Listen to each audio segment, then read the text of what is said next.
গোপালগঞ্জে সহিংসতার ঘটনায় রাতভর অভিযানে আটক ২০। কারফিউর মধ্যে জেলা জুড়ে থমথমে পরিস্থিতি।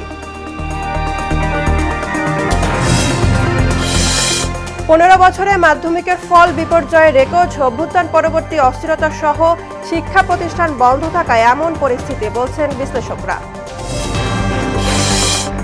জুলাই আন্দোলনের এই দিনে হাসিনা খাদাও দাবিতে রাজপথে অনড় ছাত্র জনতা। সরকারের অনমনীয় আচরণে কমপ্লিট শাটডাউন ঘোষণা। এবং ইরাকের সুপারমার্কেটে ভয়াবহ আগুনে ৬০ জনের মৃত্যু। গাজায় আরও শতাধিক ফিলিস্তিনিকে হত্যা করল ইসরায়েল।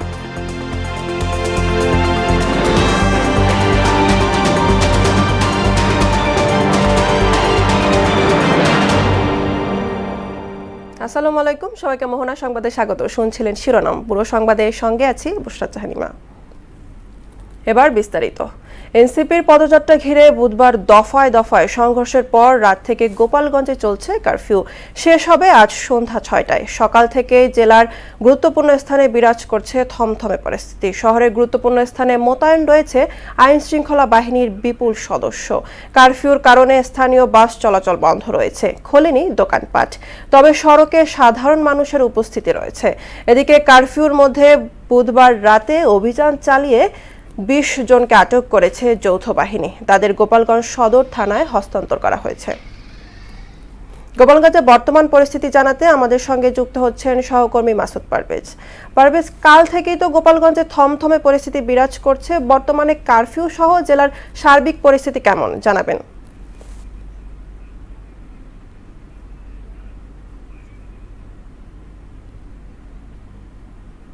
বাহিনীর সাথে যে এনসিপির যে সমাবেশকে ঘিরে আইন শৃঙ্খলা বাহিনীর সাথে যে দফায় দফায় যে সংঘর্ষের ঘটনা ঘটেছে, এরপর থেকেই কিন্তু জেলায় কারফিউ জারি করা হয়েছে। আজকে সকাল থেকে কিন্তু পুরো জেলা জুড়ে একটা থমথমে পরিস্থিতি বিরাজ করছে। এছাড়াও আমরা সড়কে দেখতে পেয়েছি যে র্যাব, পুলিশ, সেনাবাহিনী, কোস্টগার্ড, বিজিবি সহ বিভিন্ন আইন শৃঙ্খলা বাহিনীর যে টহল সেটা কিন্তু অব্যাহত রয়েছে। এছাড়াও কিন্তু আপনারা জানেন যে গতকাল কিন্তু গোপালগঞ্জ জেলা কারাগারে হামলার মতো ঘটনা ঘটে। এরপর থেকে জেলা কারাগারেও যে অতিরিক্ত পুলিশ সহ যে নিরাপত্তা ব্যবস্থা, সেনাবাহিনী সহ যে নিরাপত্তা ব্যবস্থা জোরদার করা হয়েছে। এই মুহূর্তে যদি দেখাই আমার দেখতে পাবেন যে সেনাবাহিনীতে ৭০০০ সহ যে বিপুল পরিমাণ আইন শৃঙ্খলা বাহিনীর সদস্য তারা কিন্তু রাস্তায় রয়েছেন। আপনারা দেখতে পাচ্ছেন যে এখানে কিন্তু পুলিশ, সেনাবাহিনী, কোস্টগার্ড, র্যাব সহ বিভিন্ন আইন শৃঙ্খলা বাহিনীর সদস্যরা রাস্তায় টহল দিচ্ছেন এবং শহরের যে গুরুত্বপূর্ণ যেসব স্থান রয়েছে এবং যে ঝুঁকিপূর্ণ জায়গাগুলোতে কিন্তু সকাল থেকে পুলিশ মোতায়েন রয়েছে। এই ছিল আমার কাছে গোপালগঞ্জ থেকে। এছাড়াও যে গোপালগঞ্জে এই ঘটনায় কিন্তু গতকালকে আমাদের কাছে যে সংবাদ তথ্য আছে তাতে ৪ জন নিহত হয়েছে এবং যৌথ বাহিনীর অভিযানে কিন্তু আটক করা হয়েছে ২০ জনকে এবং অভিযান অব্যাহত রয়েছে বলে জানিয়েছে প্রশাসন। এই ছিল গোপালগঞ্জ থেকে আমার কাছে সর্বশেষ। হিমা। মাসুদ, আপনাকে ধন্যবাদ। এদিকে গোপালগঞ্জে এনসিপি নেতাদের ওপর হামলার ঘটনায় সারা দেশে বিক্ষোভ কর্মসূচির ডাক দিয়েছে দলটি। এছাড়া ফরিদপুর সহ সারা দেশে এনসিপির পূর্ব ঘোষিত পদযাত্রা কর্মসূচি অব্যাহত থাকবে। বুধবার রাতে খুলনা প্রেস ক্লাবে আয়োজিত ব্রিফিংয়ে একথা জানায় এনসিপির আহ্বায়ক নাহিদ ইসলাম। হত্যার উদ্দেশ্যে গোপালগঞ্জে হামলা চালানো হয় বলেও অভিযোগ করেন তিনি। আওয়ামী লীগ আসলে এটা অনেকদিন ধরে পরিকল্পনা করে এই ঘটনাটা ঘটিয়েছে। বাংলাদেশের সরকার, আইন শৃঙ্খলা বাহিনী, গোয়েন্দা সংস্থা আসলে এই বিষয়ে তৎপর হওয়া ছিল। একটা রাজনৈতিক দল তাদের প্রধান নেতৃবৃন্দ যে জায়গায় যাচ্ছেন সেই নিরাপত্তা দেওয়ার জন্য তাদের সর্বধরনের উদ্যোগ আসলে নেওয়া উচিত। ২১ আগস্ট গ্রেনেড হামলার মামলায় পলাতকদের পক্ষে স্টেট ডিফেন্স হিসাবে জ্যেষ্ঠ আইনজীবী এস.এম. শাহজাহানকে নিয়োগ দিয়েছে আপিল বিভাগ। সকালে প্রধান বিচারপতি সৈয়দ রেফাত আহমেদের নেতৃত্বাধীন ৬ সদস্যের আপিল বেঞ্চ আদেশ দেন। এর আগে ২১ আগস্ট গ্রেনেড হামলার মামলায় তারেক রহমান, লুৎফুর রহমান বাবর সহ আসামি খালাসের রায়ের বিরুদ্ধে আপিল শুনানি শুরু হয়। রাষ্ট্রপক্ষ হাইকোর্টের রায়ের বিরুদ্ধে প্রথম শুনানি করেন। ২০০৪ সালের গুলিস্তান এলাকায় আওয়ামী লীগের সমাবেশে গ্রেনেড হামলায় 24 জন নিহত ও বহু মানুষ আহত হন। ওই ঘটনায় মতিঝিল থানায় হত্যা ও বিস্ফোরক দ্রব্য আইনে 2টি মামলা হয়। এ বিষয়ে আরও জানাতে হাইকোর্ট থেকে যুক্ত হচ্ছেন সহকর্মী MR Asad. Asad, 21 August grenade হামলার মামলা সহ হাইকোর্টের সার্বিক কি তথ্য আছে আপনার কাছে জানাবেন?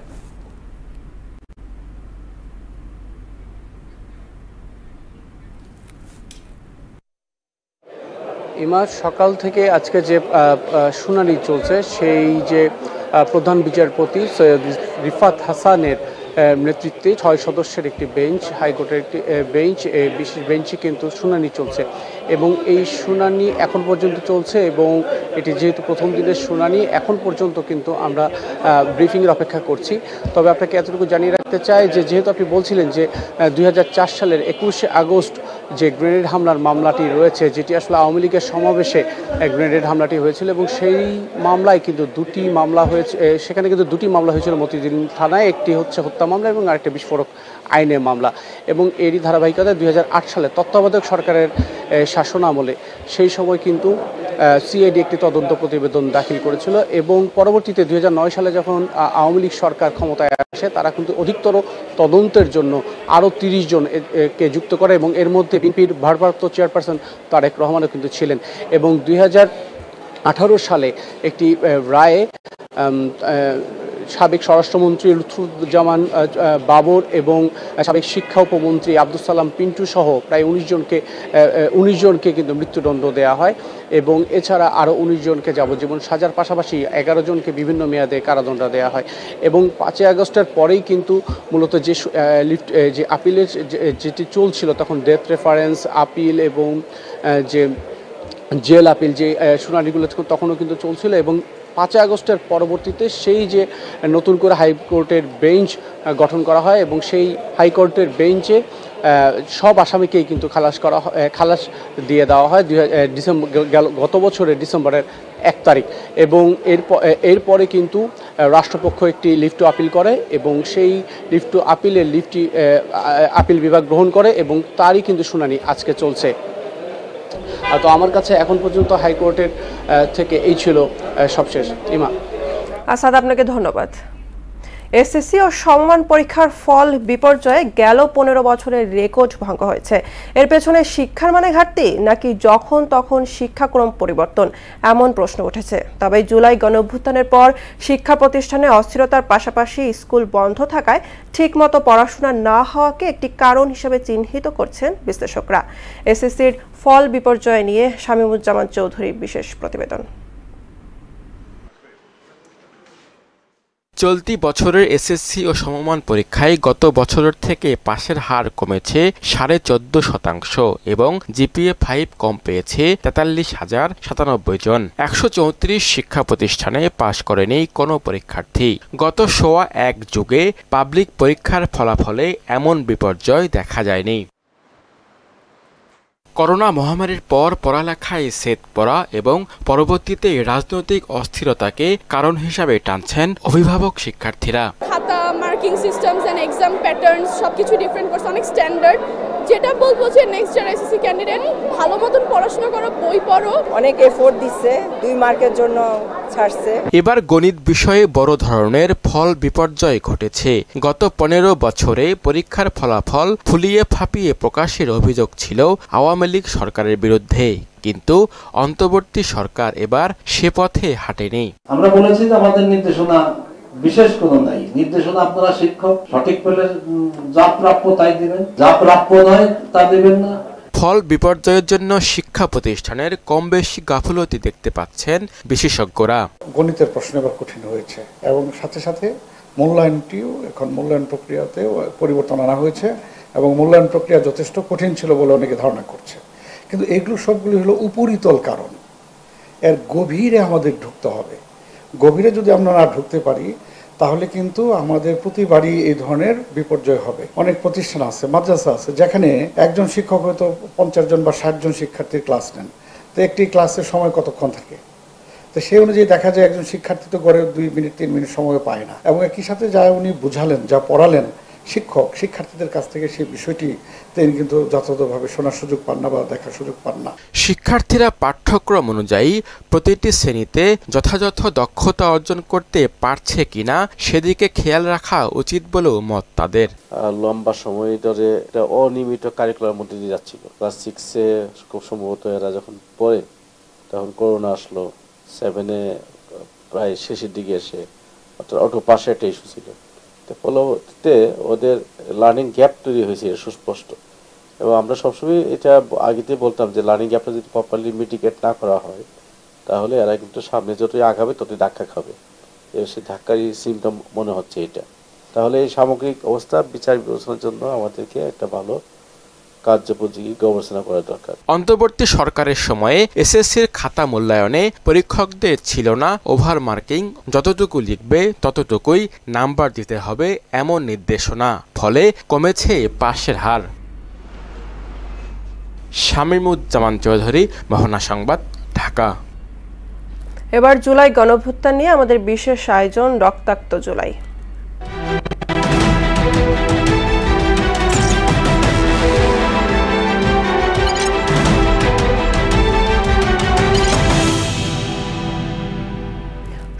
জুলাই 2024 হাসিনা খেদাও দাবিতে রাজপথে অনড় ছাত্র জনতা। পরিস্থিতি পর্যবেক্ষণে ধানমন্ডিতে বৈঠকে বসেন আওয়ামী লীগের শীর্ষ নেতারা। জাতির উদ্দেশ্যে দেওয়া তৎকালীন সরকার প্রধান শেখ হাসিনার ভাষণেও ছিল না নমনীয়তা। আন্দোলনকারীরাও কঠোর অবস্থানে। কর্মসূচি আসে কমপ্লিট শাটডাউনের। জুলাই গণঅভ্যুত্থানের 17 জুলাইয়ের খণ্ডচিত্র থাকছে মনিরুল ইসলামের প্রতিবেদনে। জুলাই গণঅভ্যুত্থানের এই দিনে ছাত্র জনতার আন্দোলনে অন্যরকম গতি আসে। আবু সাইদ ওয়াসিম সহ আগের দিন সারা দেশে 6 শিক্ষার্থী নিহতের ঘটনায় ক্ষেপে ওঠেন শিক্ষার্থীরা।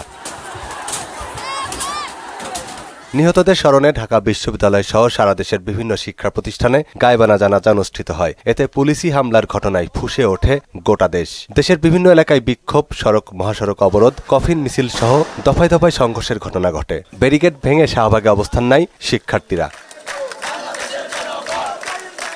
ঢাকা বিশ্ববিদ্যালয় সহ বিভিন্ন ক্যাম্পাস থেকে ছাত্রলীগ নেতাকর্মীদের বের করে দেন আন্দোলনকারীরা। ক্যাম্পাসকে রাজনীতিমুক্ত ঘোষণা করা হলে বিশ্ববিদ্যালয় কর্তৃপক্ষ শিক্ষার্থীদের আবাসিক হল খালি করার নির্দেশ দেয়। এদিন দুপুরের পর থেকেই কমতে থাকে ইন্টারনেটের গতি। একটা দেশের তরুণ প্রজন্মকে আটকে রাখা যায়, এই ক্ষোভ আপনি আটকে রাখতে পারবেন, এই রাগ এগুলোকে আটকে রাখতে পারবেন। পরিস্থিতি পর্যবেক্ষণ করতে সাধারণ সম্পাদক ওবায়দুল কাদেরের নেতৃত্বে ধানমন্ডিতে বৈঠকে বসেন কেন্দ্রীয় নেতারা। দলীয় প্রধান শেখ হাসিনা নির্দেশনা দেন পরিস্থিতি রাজনৈতিকভাবেই মোকাবিলা করতে হবে। আপনারা ওয়ার্ডে ওয়ার্ডে প্রস্তুত হয়ে যান। এখানে শুধু পুলিশের শক্তি নয়, আমাদের দলের যে শক্তি বাংলাদেশে মুক্তিযুদ্ধ করেছে। সন্ধ্যায় তৎকালীন সরকার প্রধান শেখ হাসিনা জাতির উদ্দেশ্যে ভাষণ দেন। সর্বোচ্চ আদালতের রায় আসা পর্যন্ত আন্দোলনকারীদের ধৈর্য ধরার আহ্বান জানান। তবে একদিন আগেই পুলিশের গুলিতে নিহত আবু সাইদ সহ 6 জনের মৃত্যুতে কোনো রকম অনুশোচনা ছিল না তার কণ্ঠে। আমি বিশ্বাস করি যারা কোটা সংস্কার আন্দোলনে জড়িত তাদের সাথে এই সকল সন্ত্রাসীদের কোনো সম্পর্ক নেই, বরং সন্ত্রাসীরা এদের মধ্যে ঢুকে সংঘাত ও নৈরাজ্যকর পরিস্থিতির সৃষ্টি করছে। হাসিনার ভাষণের পর রাতে কমপ্লিট শাটডাউনের ঘোষণা দেন বৈষম্য বিরোধী ছাত্র আন্দোলনের অন্যতম সমন্বয়ক আসিফ মাহমুদ সজীব ভুইয়া। মনিরুল ইসলাম, মোহনা সংবাদ, ঢাকা। এবার দেশের বাইরের খবর। ইরাকের পূর্বাঞ্চলীয় কাট শহরে একটি বিপণী বিতানে অগ্নিকাণ্ডে 60 জন নিহত হয়েছে। তবে নিহতের সংখ্যা আরও বাড়তে পারে বলে জানিয়েছেন ওয়াসিদ প্রদেশের গভর্নর মোহাম্মদ আল মিয়াহি। তাৎক্ষণিকভাবে আগুন লাগার কারণ জানা যায়নি। তদন্তের প্রাথমিক ফলাফল 48 ঘন্টার মধ্যে ঘোষণা করা হবে বলে জানান তিনি।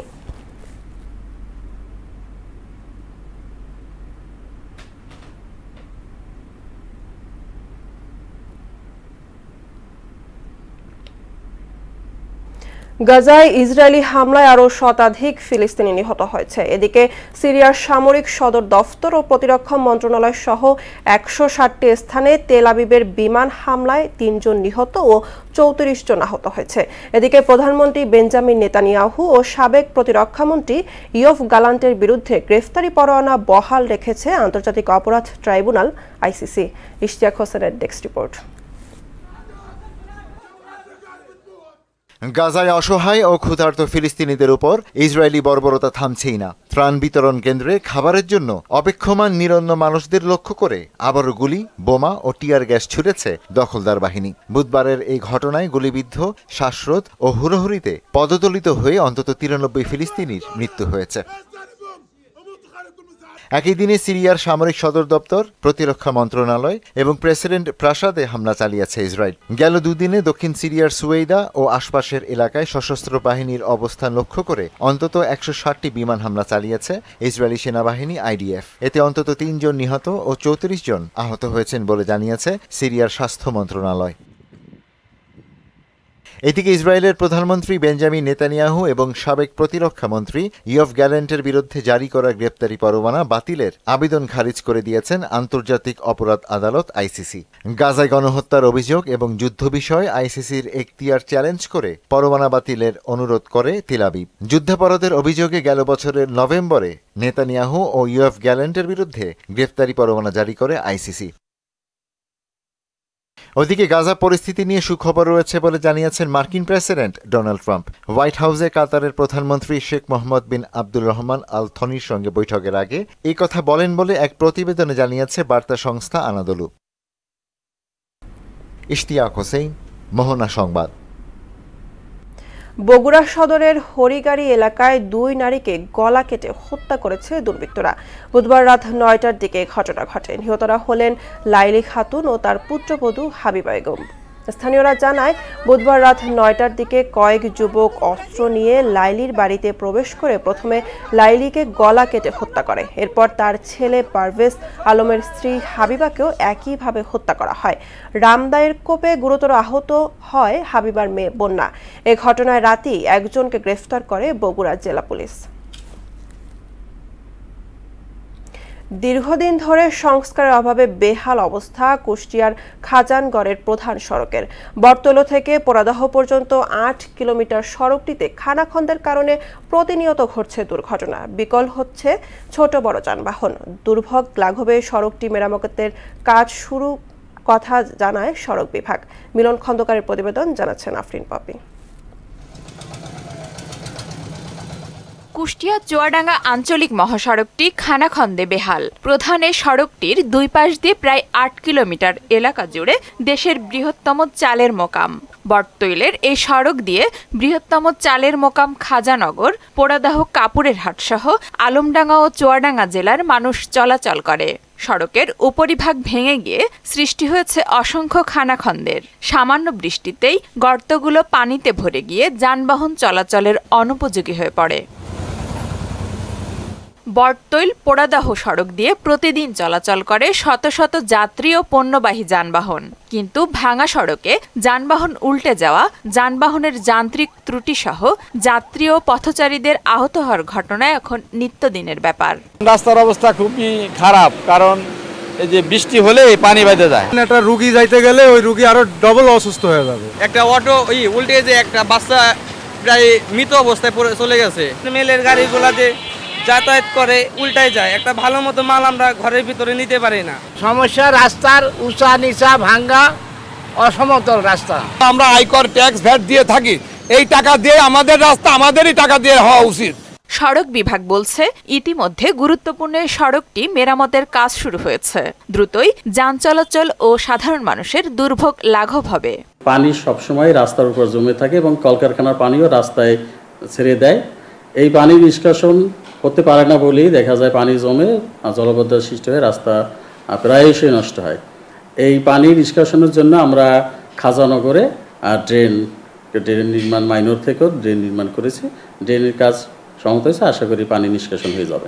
সড়কটি সংস্কার হলে জনগণের ভোগান্তি নিরসনের পাশাপাশি স্থানীয় অর্থনীতিতেও ইতিবাচক প্রভাব পড়বে বলে মনে করেন এলাকাবাসী। আফরিন পপি, মোহনা সংবাদ। আবারও দেশের বাইরের খবর। প্রাকৃতিক দুর্যোগে বিপর্যস্ত যুক্তরাষ্ট্র।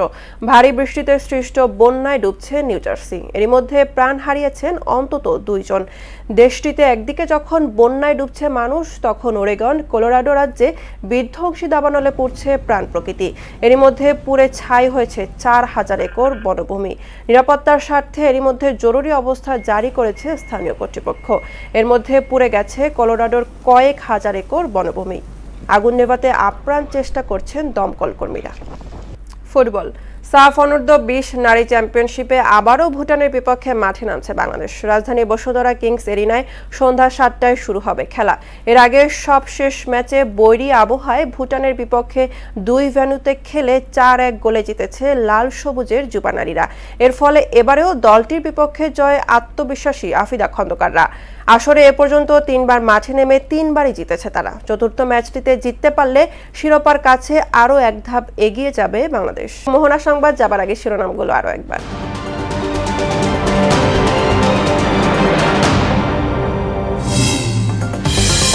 গোপালগঞ্জে সহিংসতার ঘটনায় রাতভর অভিযানে আটক 20। কারফিউর মধ্যে জেলা জুড়ে থমথমে পরিস্থিতি। 15 বছরে মাধ্যমিকের ফল বিপর্যয়ের রেকর্ড। অভ্যুত্থান পরবর্তী অস্থিরতা সহ শিক্ষা প্রতিষ্ঠান বন্ধ থাকায় এমন পরিস্থিতি বলছেন বিশ্লেষকরা। জুলাই আন্দোলনের এই দিনে হাসিনা খেদাও দাবিতে রাজপথে অনড় ছাত্র জনতা। সরকারের অনমনীয় আচরণে কমপ্লিট শাটডাউন ঘোষণা। এবং ইরাকের সুপারমার্কেটের ভয়াবহ আগুনে 60 জনের মৃত্যু। গাজায় আরও শতাধিক ফিলিস্তিনিকে হত্যা করল ইসরায়েল। এই ছিল মোহনা সংবাদ। পরবর্তী সংবাদ বিকেল 5:30টায়। এর আগে বিকেল 3টায় দেখবেন সংবাদ এক নজরে। মোহনার সবশেষ খবর জানতে ভিজিট করুন www.mohana.tv। সংবাদ দেখতে পারেন ফেসবুক, ইউটিউবে। এতক্ষণ সঙ্গে থাকার জন্য ধন্যবাদ।